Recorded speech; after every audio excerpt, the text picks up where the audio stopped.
Hi everybody, Gypsy here. This is a follow-up to my in a holding pattern post.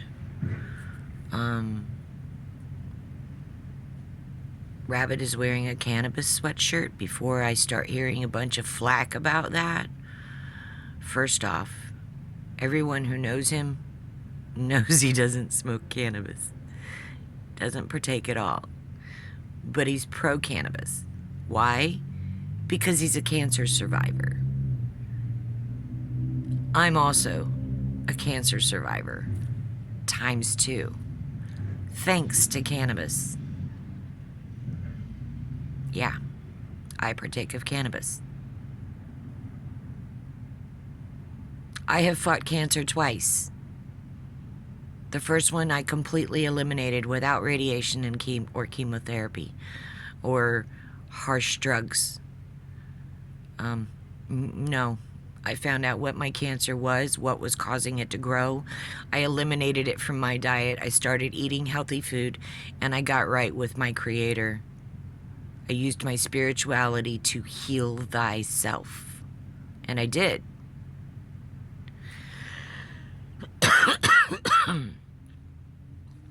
That was the first cancer. Well, the second cancer was my thyroid cancer. It was so bad that I let them radiate me. Well, that radiation that they claim isn't going to hurt you, it's going to save you, it didn't. It did not stop my thyroid cancer. It made my skin horrible. I can't even tell you. I now have severe eczema and lost all of my teeth, and my bones became brittle because I allowed them to radiate me. No chemo, thank God. You know why no chemo? Because I have a pacemaker. I already have a heart condition. Chemotherapy makes it really hard for your heart. That's why they don't ever give heart patients chemotherapy. But a lot of people don't know this. But guess what? I still managed to get into remission. Even after everything that they tried failed, I managed to survive thyroid cancer. I am now in full remission. Ironically, because I got COVID in the very beginning. Before they even admitted COVID was here in the United States, I got COVID. But by getting COVID, it forced my immune system to kick in. That old adage, what doesn't kill you makes you stronger, that's exactly what happened to me. It didn't kill me, but it made me stronger. It improved my immune system. And now I'm in full remission, and I am off all hormone treatment.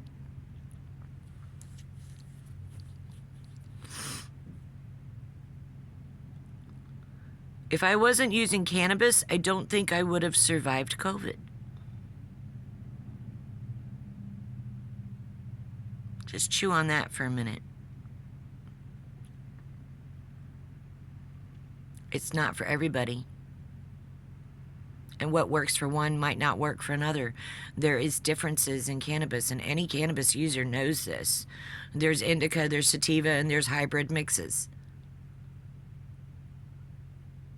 Personally, I'm all indica or hybrid. I cannot do sativas because they make my heart race. I know my limit, which, honestly, you can't overdose on marijuana. Why do I know this? I've tried. Not really tried, but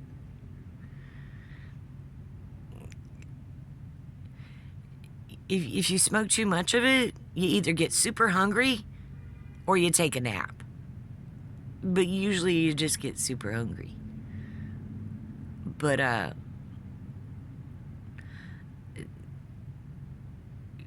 the stigma against cannabis needs to go away.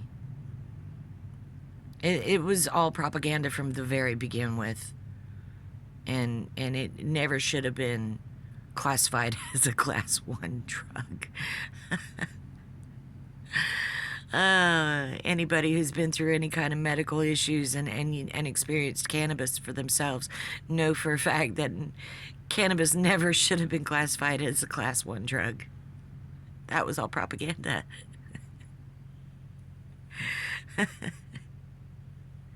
So any of you that think we're struggling because we use cannabis, oh no, baby. Oh no.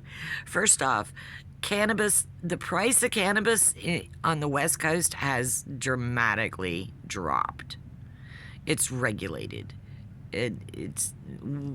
We only get ours from the dispensary. We never purchase anything off the street.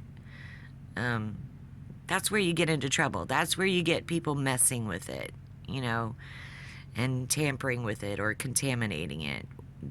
Don't do that. But when you buy it from a dispensary, guess what? Not only are you able to take your own health care into your own hands, but you're paying taxes on it. Taxes that go back to help your community. Our roads in Oregon are probably some of the best roads in the country. Our bridges are maintained year-round. Our infrastructure is way more solid than many red states.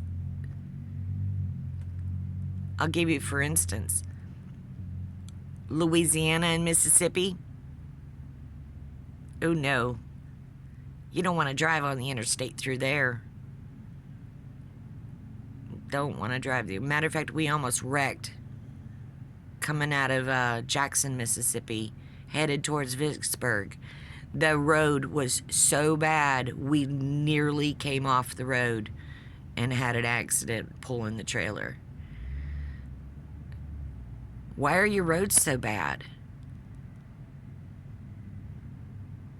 We send you lots of money from our blue states. Why are your roads so bad? What is your government doing with the money we keep sending you to fix your state? Maybe you should ask that. But anyways, I digress. Please don't judge. Every human being has to have that opportunity to make a choice about their own health care and how to survive, because not in America. You are not in charge of your health care if you just let them tell you what to do and dictate it. If you don't educate yourself, it may not end well for you. So, New Year's is coming. If you must drink, which I haven't had a drink in 21 years, if you must drink, take your PJs with you and a blanket and plan to spend the night. Don't drive.